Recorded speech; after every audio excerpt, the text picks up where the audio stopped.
Greetings, peace, and blessings. How's everybody doing today? Well, we are in a Mars day. And Mars is in Aquarius, and Mars is conjunct Venus in Aquarius, and has been conjunct Venus all the way from Capricorn. And Mars is, So I'm going to just sit for a second and get clear about what I want to share today. So today is a Mars day. Mars is in Aquarius at the 7th degree of Aquarius, and we have the moon in Leo. So these two energies are opposition to one another. Aquarius and Leo hold opposite energies. And Leo, the moon is void in Leo all day today. The void started last night at about 3:30 and will go until the moon goes into Virgo. And we are in the window of a full moon. The full moon window starts today. The Virgo full moon energy is so significant because Virgo is where things get integrated. I know everybody loves to hate Virgos. But if it wasn't for Virgos, your shit wouldn't come out. Your shit would be in there and stuck. And it would be, it's just, Virgos are integrators. Like Virgos are able to take something and make use of it no matter what. That's that earth energy. It's like, okay, how can we transmute this energetic into something that actually is valuable, that helps us, that supports us? Or this behavior, how do we take this thing that we think we love so much or that we need and make it something that actually is useful? That's Virgo. So this is the energy that we're in right now. And if you pay attention to what's going on in your life, you will see there are things that need to be integrated. And it's it can be really tricky because if you're not focused, right? So one of the things that I'm noticing in my world right now, let me say that always helps me get clear, is I'm noticing like the sun in Leo, the moon in Leo we just had a full moon. Leo is the energy of the inner child. It's your romantic, it's your heart. It's that energy that's like, oh my goodness, it's that. It's the sun. It's, and like, how does it feel when you step in the sun? I know when I step in the sun, I feel warmth, I feel connected, I feel something deep inside of myself that makes me feel alive.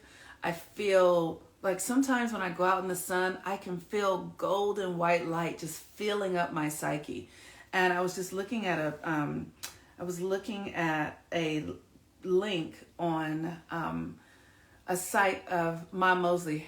Her son takes pictures. He takes pictures. He photographs planets, and he took a picture of the sun with sun flares. And yesterday there were sun flares. So the sun flares in Pisces, it means that the energy is coming to it's coming, right? So Pisces energy is the imagination. It's the subconscious. So when the sun is there, it's giving us the energy and the power that we need for that function, for that faculty within us. And so if we can really I'm so distracted. She's so distracting. She's just distracting me. Okay. Go, leave me alone so I can work, please. Let me go. So this energy of the moon in Leo void is asking us to really go within ourselves. And like I said, how I do it is I look at where the energy was. We had a full moon in Leo last month, and the moon is now back in Leo. So then I am going to look at what were my intentions for the full moon in Leo. And the full moon in Leo governs royalty. It governs the heart. It governs romance, right? And so maybe So because my intention was to really live into my divine royalty, right? It's important to understand that these concepts of royalty or king or queen or all of that, those are energetics. Those are energetics that we get to express. Those are archetypes that we get to express. And because I have Mars in Leo, my body, that means that my body carries royal energy, carries the cosmic royal energy. So because I understand astrology, now I'm going to do the rituals to open myself up to be able to be receptive to that energy. And what I'm saying is today the moon is void in Leo, so we get to really cultivate that intention from the full moon, because we're about to have a full moon in Virgo. So the full moons, they follow behind one another. We had a full moon in Leo. Now we're going to have a full moon in Virgo. Next month we'll have a full moon in Libra. The month after that we'll have a full moon in Scorpio. And so what you get to do is build these energies every month. Every month you get to do the rituals that support you in becoming truer to yourself. And so with Mars in Aquarius, the opposite of Leo, Mars in Aquarius is your uniqueness. Like, what is it that is unique about you? And so one of the things that I have been doing is really looking at my intention and how I am here to impact this world, right? My uniqueness, right? So literally, I'm talking about me so that you can get clear about yourself. Okay. So Mars in Leo, I look and I'm like, Mars in Aquarius. Who am I? Who am I in this body? Because Aquarius is the mind of God. Your ego cannot access that. You have to access that from a higher realm within yourself. So who am I is the question for Aquarius. Who am I? How do I express? What does it look like? What does it taste like? Who am I around? Who are the people? These are prayers. These are questions that I work with as prayers. And in that, the universe is listening. And then the universe gives me the downloads. It answers the questions of who am I? How should I walk? How should I talk? Who are the people that I should be with? And it brings the people to me. I don't have to go look for them. All I have to do is understand where I am located, the geographical location, through my natal chart and the transits, to know, like, okay, Mars is in Aquarius. This is happening in my 11th house. How do I serve the community? Who am I in the sacred community? What do I offer? What do I bring? Right? It's almost like asking your boss, but the boss is you. Your higher self is your boss. And because we are creators constantly in the act of creating, I want to stay in a thought process that keeps me in the mode of creation consciously, because you're creating no matter what. So if you're like, oh, this is awful, you're creating that. No, there's no judgment on that, because we are where we are until we're not there anymore, right? But because I've been doing this work for years, and I know now, I'm like, okay, Mars is in Aquarius, my body, the body of the divine, right? What are my divine orders? What am I here to do? Who am I? What can I do? Who am I? What am I to express? All of that is being activated now. Now with this void moon in Libra in Leo heading to the full moon in Virgo, think about what your intention was last month at the Leo full moon. And all you need to do is go see, when was the full moon last month in Leo?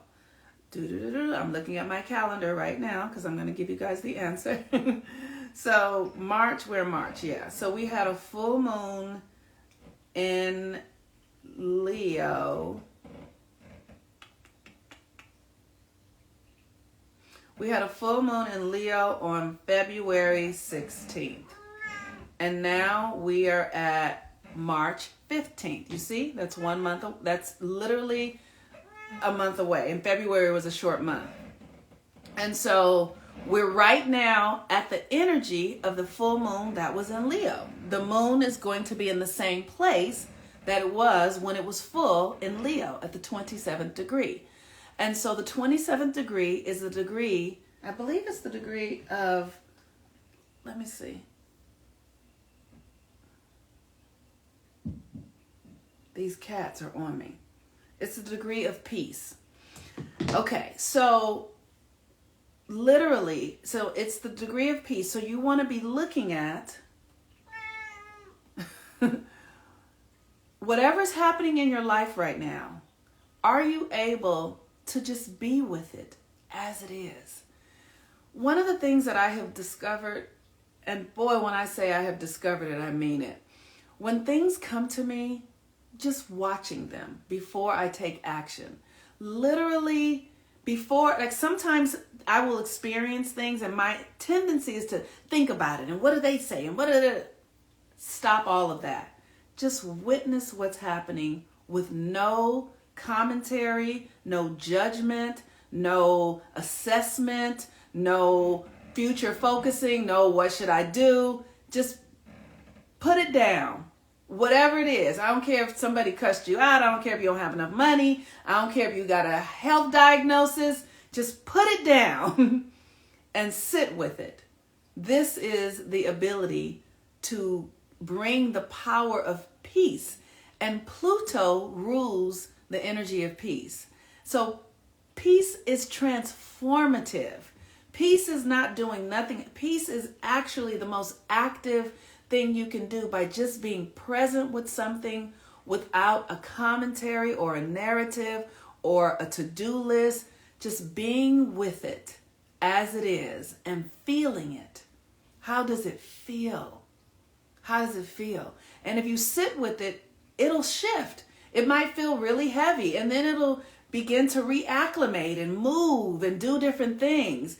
And that is how we begin to really understand energy and how it moves through us when we can be with things that are comfortable and uncomfortable, knowing that they're there, but without the need to have to put our mind on it or our thoughts on it. Really, so in this kind of experience, I will just watch myself and go, oh, I notice that I'm panicking right now. I notice that I'm anxious. I notice that I'm trying to figure out what to do. I've noticed that I just will watch myself when I'm wanting to watch something, when I'm wanting to become the witness, right?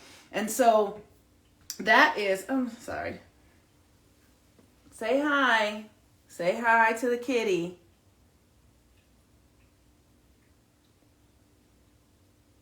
Okay, now I'm going to put you down. Now leave me alone. Thank you. Leave me alone. Leave me alone. Thank you. So, with the void moon in Leo, you want to be able to go into the space inside of yourself and just be with where you are. Don't think about what you need.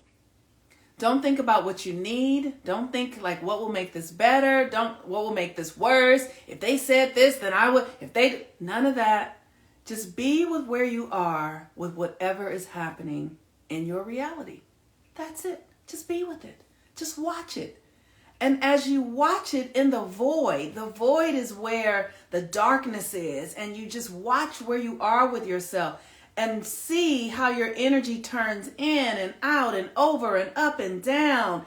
And in that, ask yourself, how should I be with this? What are the best choices here? What am I feeling? Why am I feeling this? Have I ever felt this before? What did I do when I felt this before? This is about you becoming in deeper relationship and intimacy with yourself.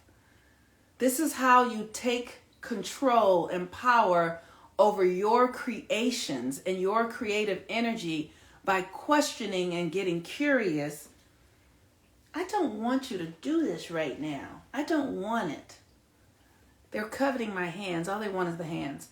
And so while Mars is in Aquarius, you want to be asking, who am I? Because Aquarius is the mind of God. Aquarius is the alien. Aquarius is the unknown, right? So when you don't know something, you ask, right? Who am I? because we're changing every day. So with Mars, the body, what action should I take? I don't know. And if you give yourself permission to come to things like they're new, like you've never seen it before, then you won't bring your history, your old stories, your old behavior, your own practices into the new, because Aquarius demands that we do something new. We take a new action. And with a void moon in Leo, literally this energy, the two are in opposition to one another. The void moon in Leo is asking you to just sit still, sit and feel. Feel into your heart, feel into your energy, feel into the love that you are. Feel it, because your feelings are going to dictate the reality that comes into beingness. So it's been really interesting for me because I have Leo in the 5th house and the 6th house. And I have associated with Leo energy some really painful experiences because I grew up, like my Mars is in Leo, which is like luxury and rich and all of that, but I grew up in poverty, right? So I have an energetic that shows up as a contraction when the sun comes into Leo.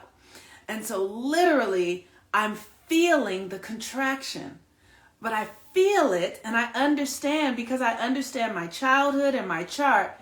I'm feeling the contraction that was my childhood experience that felt so misaligned for me because I had Mars in Leo. So I felt really rich, but I was experiencing poverty.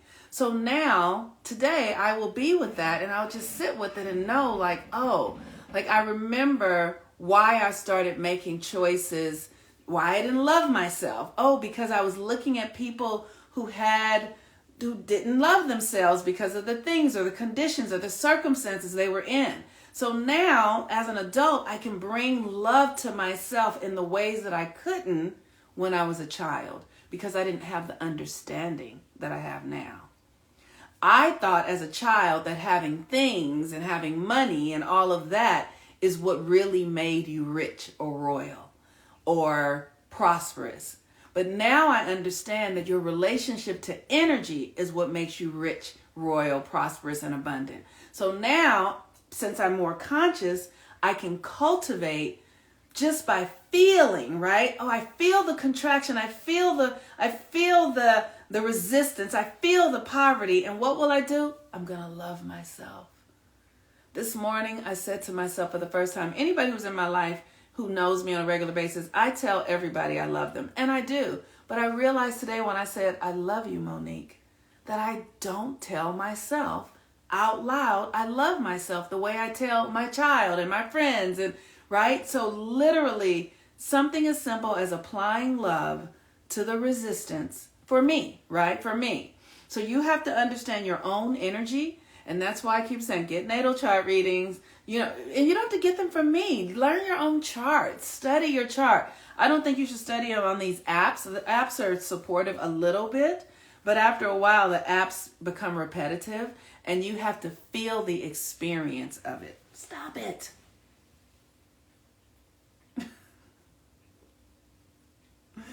So today, the moon is void all day long before it goes into Virgo. Just bring love to yourself. Whatever you're feeling, love yourself. Literally. And ask yourself, what do I need right now to feel loved? What would make me feel loved right now? And then give that to yourself. Don't have the expectation for somebody else to do it. Don't look to somebody else to do it. And we give all these energies away, like when, like if we're going through something and then we have to call somebody right away to talk about it. Hold that energy. Feel it. What is it that I'm feeling right now? Why do I need to talk to somebody? What is it that I want to say to them? Then say it to yourself. Say it, I need to tell somebody then say that, oh, I'm so excited. I did this. I did such a good job. I literally spent yesterday I have created a business. I am connecting to hundreds of people on a daily basis, sometimes thousands all around the world, inspiring them. I have clients whose lives are changing because of the work that I'm doing.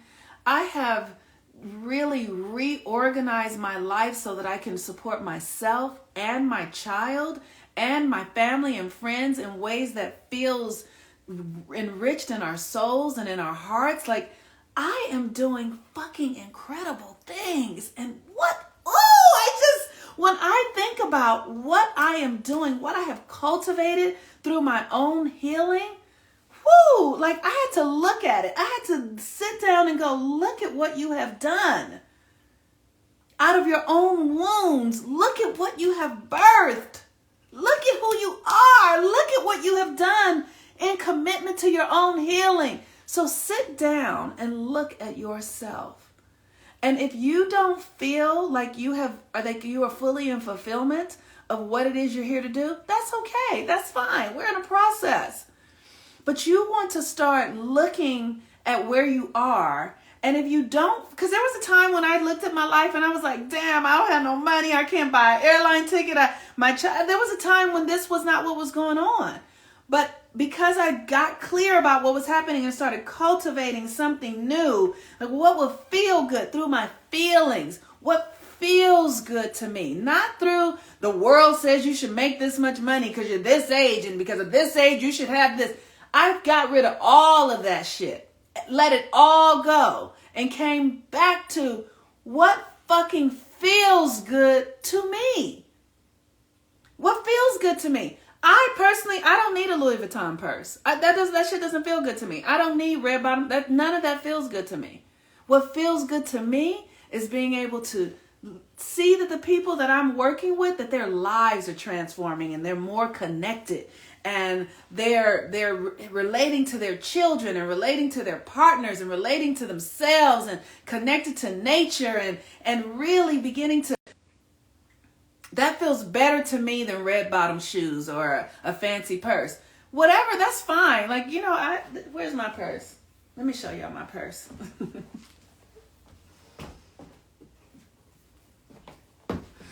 This is my purse. I love my purse. A woman named Roxack, right? She's a poet and she makes these really cute bags and I just love it, right? And so this to me is as cute as a Louis Vuitton bag, right? Because we love what we love, right? So you have to really cultivate the love that you are by giving yourself the things that you love. And those things don't need to be material. Those things actually need to be energetic connections through your heart to yourself. And as you do that, then you will begin to project from the heart an energetic field of love that more people will tap into and more people will benefit from if you are actually actively loving yourself. No matter where you are, no matter how it feels, actually loving yourself. Red bottoms culture wasn't exactly, totally. And people get to be with wherever they are. Like, whatever it is, that's all good. That's not what works for me, right? Honor what works for you. So today, have a beautiful day and sign up for full moon, new moon, full moon readings, coaching, and natal chart readings. No planets are in retrograde until the end of April. So at the end of April, I will come and talk about what planets are going into retrograde, or, the middle of April. And that's it. All right, you all. I'll talk to you soon, Valentina. And peace and blessings to everyone. I love you guys so very much. Have a beautiful day. Bye-bye.